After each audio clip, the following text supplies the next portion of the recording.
15 शाबानुल मुअज़्ज़म की रात बड़ी अज़मत वाली, बड़ी बरकत वाली रात है कि उसी रात के मुताल्लिक सरकार दो आलम सल्लल्लाहु तआला अलैहि वालैहि वसल्लम ने इरशाद फरमाया कि इस रात जो बंदा भी इबादत करेगा, अल्लाह तबारक व तआला को राज़ी करेगा। तो हुज़ूर नबी रहमत सल्लल्लाहु अलैहि वालैहि वसल्लम ने इरशाद फरमाया कि अल्लाह तबारक व तआला उसके ऊपर राज़ी हो जाएगा और कल बरोज़ क़यामत अल्लाह तबारक व तआला उस बंदे को अपने अर्श के नीचे जगह अता फरमाएगा। तो मेरी दुआ है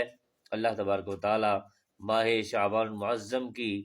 15वीं शब हम सब को शब बेदारी का एहतमाम करने की तौफीक अता फरमाए और अपने गुनाहों से ज़्यादा शर्मिंदा होकर तौबा और इस्तिग़फ़ार मांगने करने की